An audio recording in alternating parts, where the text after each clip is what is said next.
Zoinks! It's the gay blade of the ghost set again!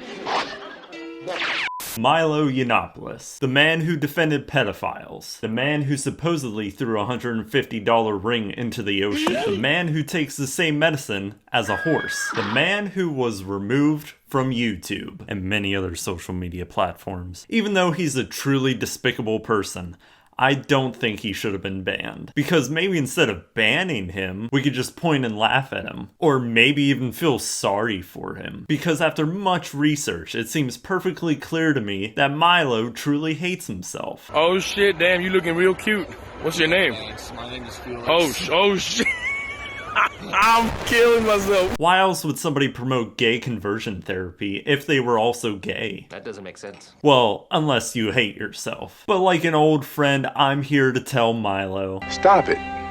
Get some help. And also, please stop calling yourself a former sodomite. Alright, first, let's go over the event that arguably sank his career. His comments on pedophilia. This arbitrary and oppressive idea of consent, which totally destroys, the understanding that many of us have of the complexities and subtleties and complicated nature of many relationships. People are messy and complex, and actually in the homosexual world particularly, some of those relationships between younger boys and older men, the sort of coming of age relationships, the relationships in which those older men help those young boys to discover who they are and give them security and safety and provide them with love. And you know what? I'm grateful for Father Michael. I wouldn't give nearly such good head if it wasn't for him. I'm going to jail! Not only is this comment disgusting, it's also accompanied by this. When I was 14, trust me, I was the predator.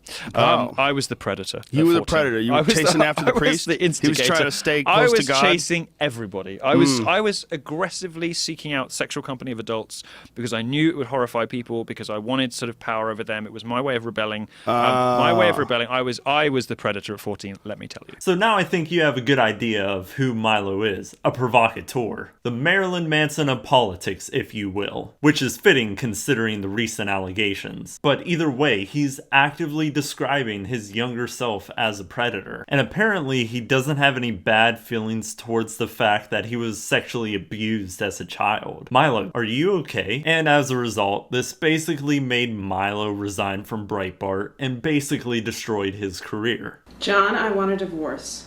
Divorce.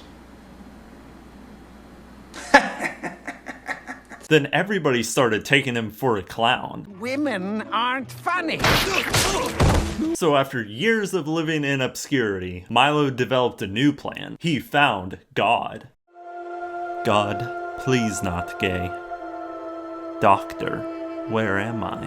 I do want to do that pray the gay away therapy. Milo announces that he's ex-gay. That's right. That marriage that he posted about on Instagram, that man has now been demoted to housemate. Milo also believes in conversion therapy and feels that he never felt quite at home being gay. Which is interesting because, to quote Milo, I treat it like an addiction. You never stop being an alcoholic. So Milo somehow suppresses his sexuality. I kinda doubt it. He's still living with his housemate. I kinda doubt that they have no sexual interactions. Despite how stupid this is, Milo still got the attention he asked for. I'm sure in Milo's mind, he thought he was back on the rise. But to capitalize on all the attention, he went on many Catholic shows and even threw his $150 engagement ring into the sea. Hundreds of... Oh! Oh, you gotta love the ones that make you sweat. Alright, it's time for me to call bullshit. Like, did he actually throw his real engagement ring into the ocean? Listen, I know I have nowhere near the amount of wealth as Milo has, but I would never throw that much money into the ocean. And can we focus on the fact that he looks fucking miserable in this clip? Like, I think him looking depressed is supposed to be played up for jokes, but how much of a joke is it really? They say that there is always some truth in every joke. So, once again, Milo, are you okay? Even growing up, we had Alsatians, we had Black Labradors. They just didn't like me at all. The dogs don't bark at me anymore, and it happened almost overnight. That's right, nobody's barking up his wood anymore. Thank you. Thank you. I'll be here all night. Thank you.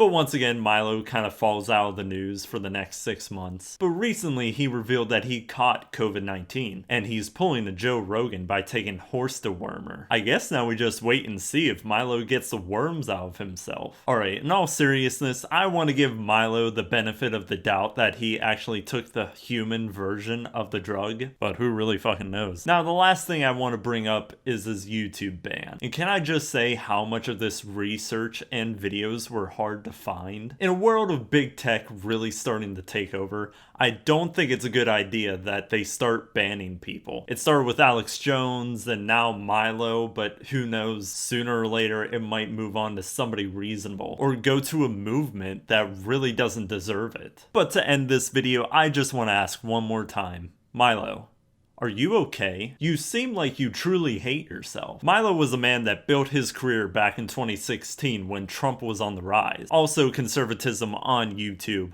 was growing rapidly from the likes of Ben Shapiro and Steven Crowder. And Milo really tried to build himself as a troll to the libs. Milo found God and backed out of his marriage just to own the libs. In the end, Milo was only trolling himself. Let me assure you that this is not what you probably think it is. Bear with me for the duration of this video.